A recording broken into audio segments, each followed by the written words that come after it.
भाजपचे राष्ट्रीय अध्यक्ष कोण होणार यामध्ये संघाची भूमिका ही महत्त्वाची राहणार आहे। जे.पी. नड्डा यांचा अध्यक्षपदाचा कालावधी पूर्ण झाल्यानंतर नव्या अध्यक्षपदासाठी शिवराज सिंग चौहान तसंच भूपेंद्र चव्हाण आणि धर्मेंद्र प्रधान, सी.आर. पाटील, मनोहरलाल खट्टर यांची नावं चर्चेत होती। मात्र या सर्वांचा मंत्रिमंडळामध्ये आता समावेश झालेला आहे, त्यामुळे त्यांची नावं आता मागे पडली आहेत आणि त्यामुळे राष्ट्रीय स्वयंसेवक संघाच्या मोशीतून तयार झालेल्या संघनिष्ठ नेत्याच्या गळ्यात भाजप राष्ट्रीय अध्यक्षपदाची ही माळ पडू शकते।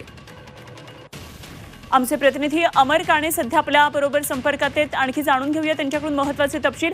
अमर, भाजपचे नवीन अध्यक्ष कोण याकडे संपूर्ण राजकीय वर्तुळाचं आणि देशाचं लक्ष आहे आणि यामध्ये रासव संघ महत्त्वाची भूमिका बजावेल असंही कळतंय, काय नेमके तपशील? अनुभव अगदी बरोबर आहे। भाजपाचा नवा अध्यक्ष कोण होणार याची प्रचंड अशी उत्सुकता लागली आहे, पण या सगळ्या अध्यक्षपदाच्या निवडीमध्ये संघाची भूमिका अतिशय महत्त्वाची ठरणार आहे। संघाच्या मुशीत तयार झालेला एखादा प्रचारक किंवा एखादा नेता या अध्यक्षपदाची माळ गळ्यात पडू शकते अशी चर्चा सुरू आहे। त्याच्यामध्ये प्रामुख्याने नाव ओम माथुर यांचं नाव आघाडीवर आहे आणि त्याचबरोबर अजून काही नेते आहे, सुनील बन्सल असो किंवा विनोद तावडे आणि के लक्ष्मण यांचेही नाव सध्या प्रचंड असं चर्चेत आहे। आणि सगळ्यात महत्त्वाचं म्हणजे संघाकडून एखादं नाव 2009 प्रमाणे एखादं अनपेक्षित नाव सुद्धा पुढे येऊ शकतं। एकूणच मोठ्या अनेक चर्चा सुरू आहेत, नेमकी ही कोणाच्या गळ्यात ही माळ पडेल अध्यक्षपदाची भाजपाची, त्यात संघाची अतिशय महत्त्वाची भूमिका आहे। संघाची काही वरिष्ठ पदाधिकाऱ्यांशी चर्चा सुद्धा झालेली आहे। अगदी अमर, मधल्या काळामध्ये जे.पी. नड्डांनी एक मोठं वक्तव्य केलं होतं, भाजप आता स्वतःच्या बळावर काम करेल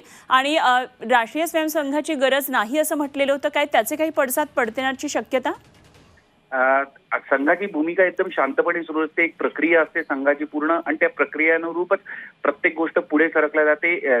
भाजपचा अध्यक्ष जेव्हा होणार आहे ती संपूर्ण एक प्रक्रिया असते संघाकडून, ती पार पाडून मग त्यानंतर एक नाव जातं आणि जेव्हा एक अध्यक्ष निवड होईल तेव्हा संघाचं अनुमोदन अतिशय महत्वाचं राहील। एकीकडे भाजपाचे श्रेष्ठी जे आहे, श्रेष्ठ नेतृत्व जे आहे, शीर्षस्थ नेतृत्व, त्याला त्यांच्याबरोबर संघाचं जे नेतृत्व आहे त्यांच्याकडून अनुमोदन झाल्यानंतरच ही सगळे, आणि जे आता जे नड्डांचं वक्तव्य होतं त्याचे परिणाम निवडणुकीत दिसल्याच्या मोठ्या चर्चा सुरू आहे। पण एकूणच संघाची भूमिका या संपूर्ण निवड प्रक्रियेत अतिशय महत्त्वाची राहणार आहे। धन्यवाद अमर, दिलेल्या या सगळ्या सविस्तर तपशिलांसाठी। अमर काणे आमचे प्रतिनिधी आपल्या बरोबर नागपूरमधून होते।